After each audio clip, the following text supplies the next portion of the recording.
አለቃ ገብረሃናና አስቂኝ ቀልዶቻቸው። ምዕራፍ 7 ሞቼ ተነሳው። አለቃ በዚህ ጉዟቸው በሸዋ በኩል አሳብረው ስለሄዱ እጅግም ችግር አላጋጠማቸውም ነበር። ይሁን እንጂ በጥንት ዘመን ረጅም መንገድ ሲጓዙ ፀሐይዋ ካሽቆለቆለችበት አሳድሩኝ ብሎ ምሽቱን ማሳለፍ የተለመደ ነበርና አለቃ ገብረሃናም አንድ መንደር ሲደርሱ የእግዚአብሔር እንግዳ ብለው ተጠለሉ። ባለቤትየው ማለፊያ ክርስቲያን ኖረው ወዲያውኑ አለቃን መደብ ላይ አስቀምጠው የጣት ውሃ እስኪቀርብ ድረስ በረጅም ዋንጫ ኮረፌ ሰጧቸው። ጠራራው ፀሐይ ኃይለኛ ጥም የለቀቀባቸው አለቃ ገብረሃናም የተሰጣቸውን ኮረፌ ግጥም አድርገው ቢጠጡት ሆዳቸውን ነፋቸው። ባለቤትየው ግን ጥማቸው አልረካ ይሆናል ብለው ይድገሙ እንጂ አባቴ ቢሏቸው ኧረ ይበቃኛል ጌታዬ፣ ለመሆኑ ይህን በልቶ ምን ይጠጧል በማለት አሳቋቸው። በማግስቱ አለቃ ገብረሃና ባለቤትየውን አመስግነው ጉዟቸውን ቀጠሉ። መቼም ሰሜን ኢትዮጵያ ተራሮች፣ በአንጻሩ ደግሞ ለጥ ያሉ ሜዳዎች ለትንግርት የሚታዩባት እንዲኖሩባት ሳይሆን እንድትታይ የተፈጠረች ምድር ነው የምትመስል።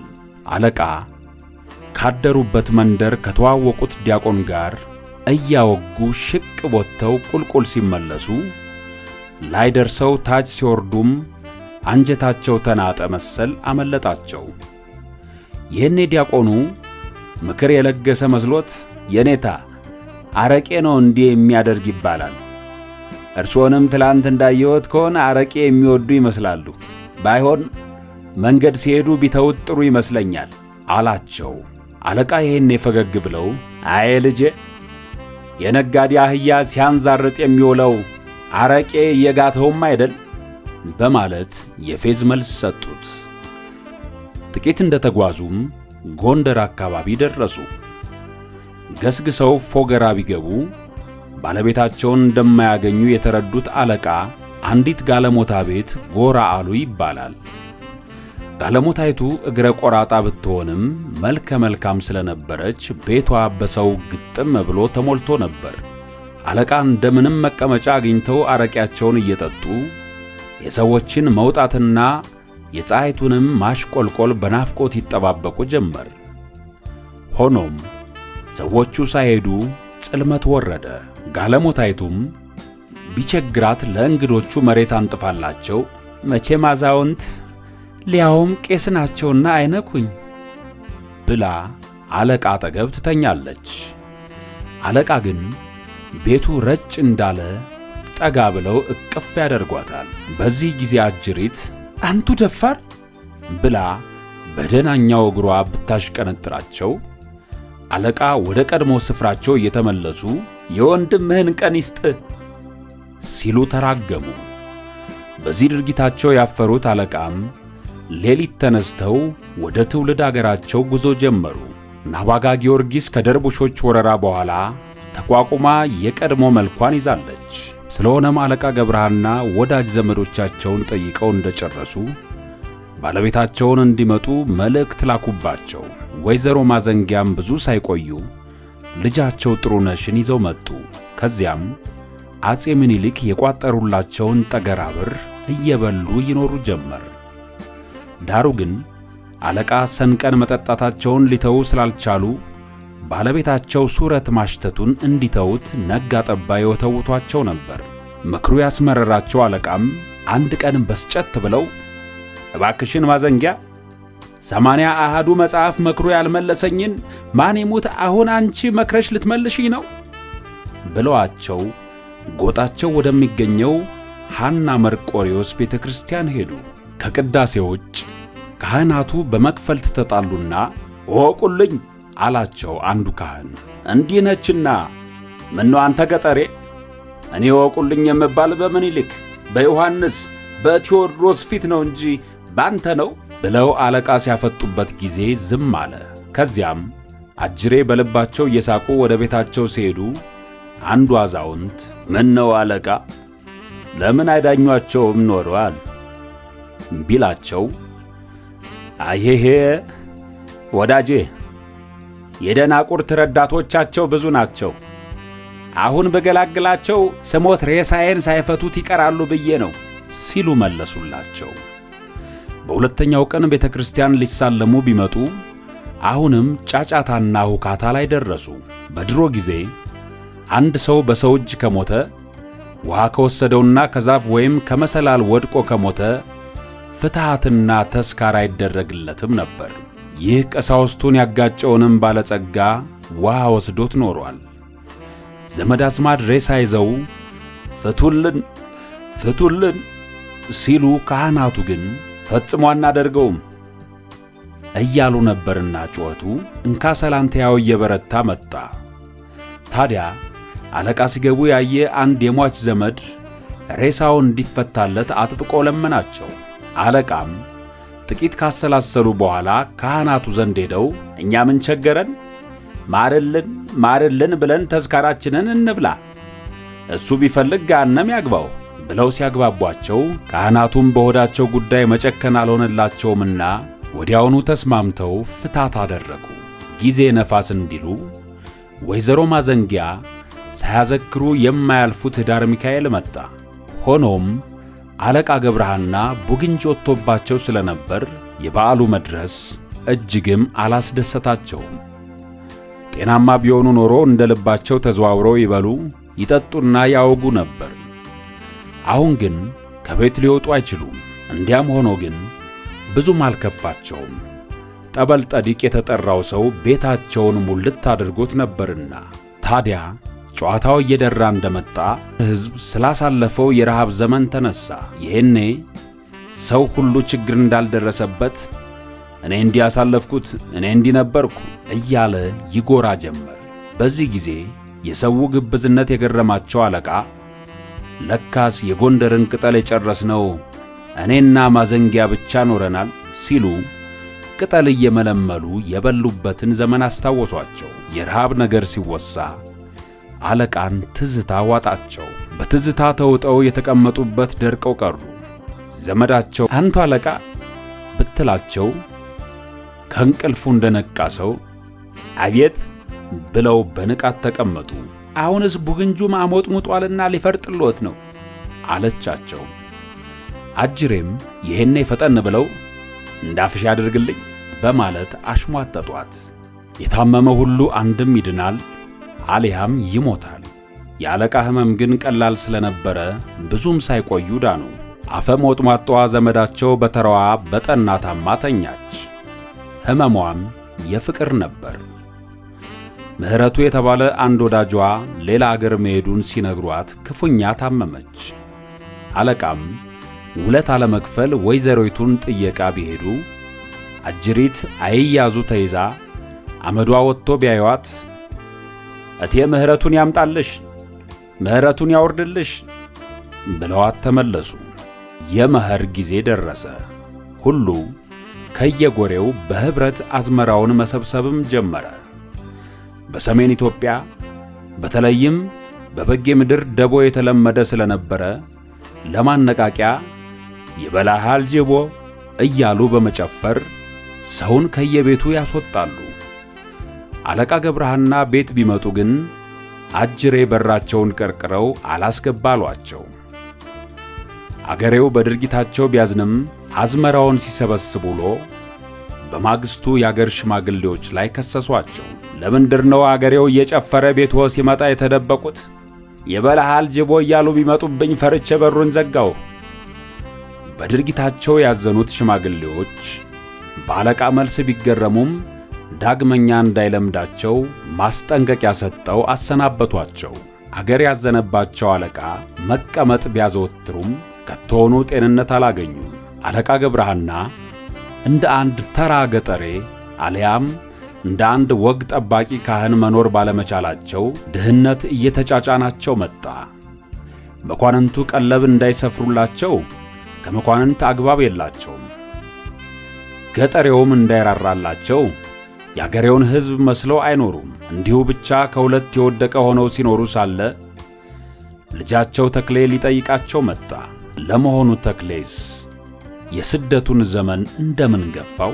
ተክሌ ንጉሥ ሚካኤል ዘንድ እንደደረሰ የተገኘለት ሥራ ከወደ ግርግሙ ነበር።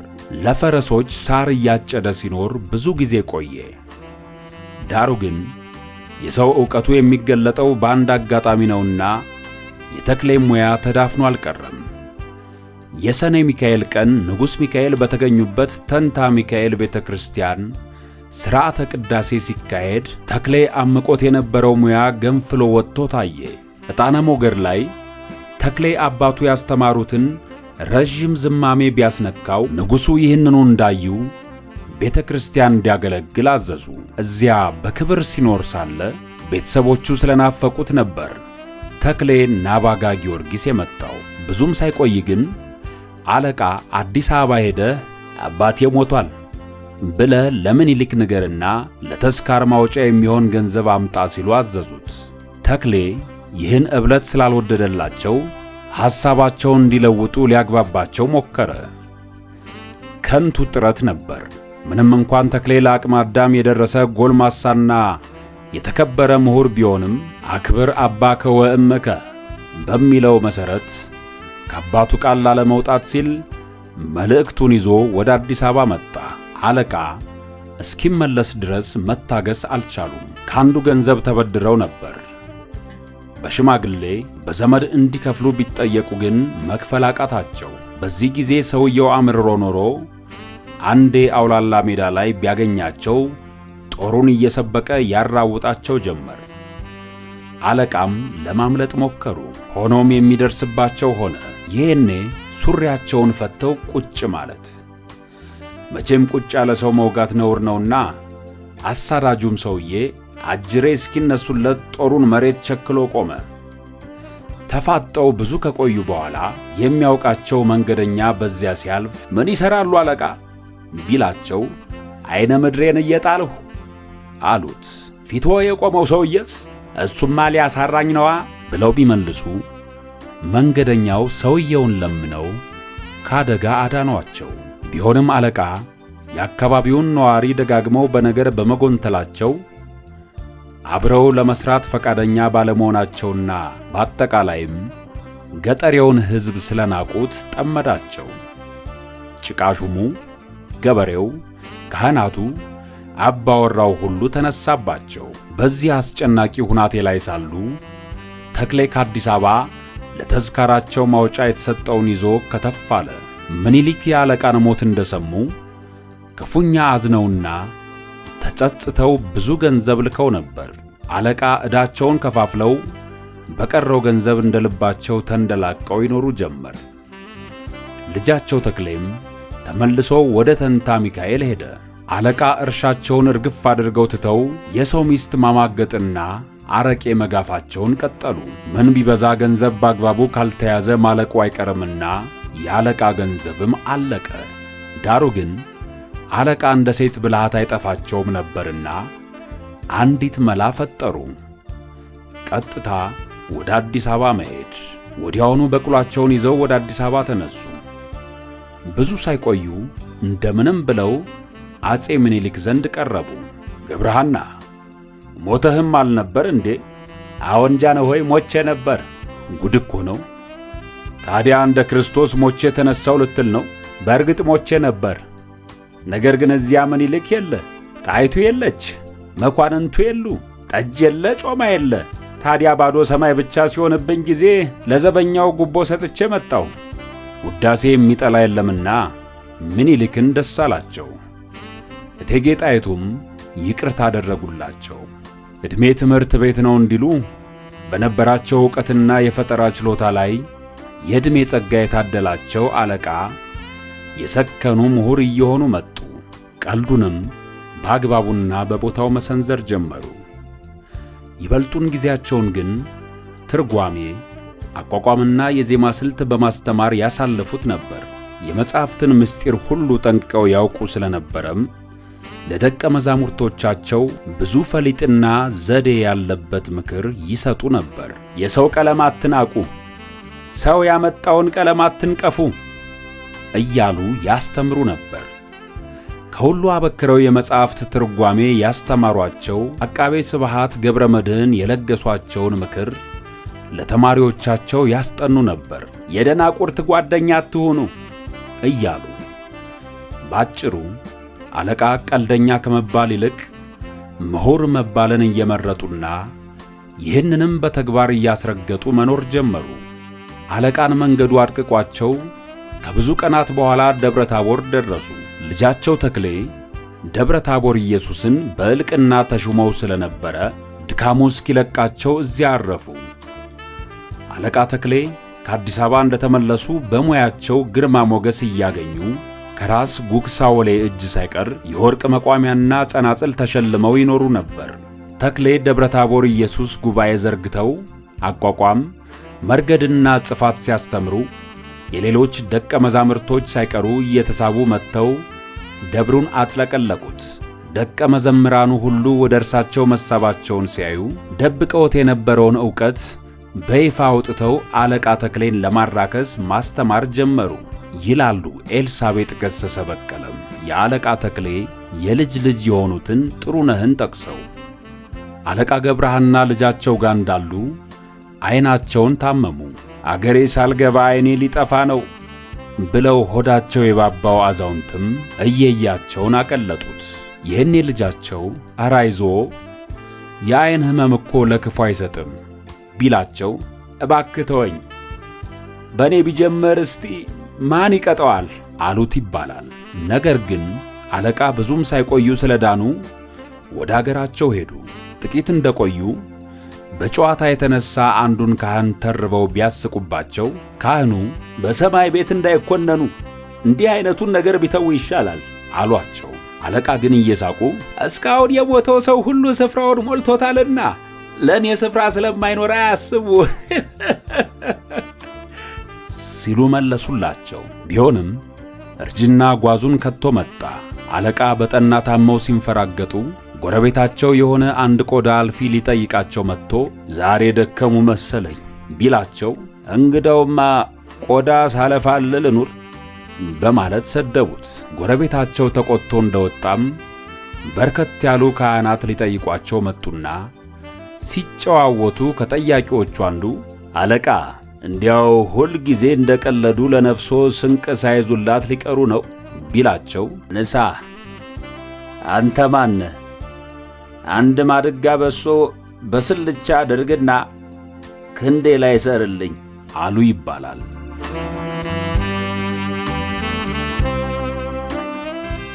አለቃ ገብረሐናና አስቂኝ ቀልዶቻቸው በአረፋ ኃይኔ ሀጎስ። ተራኪ ሄኖክ ዘርአብሩክ። ዌል አርት ሚዲያን ላይክ፣ ኮሜንት፣ ሼር እና ሰብስክራይብ በማድረግ ቤተሰብ ይሁኑ።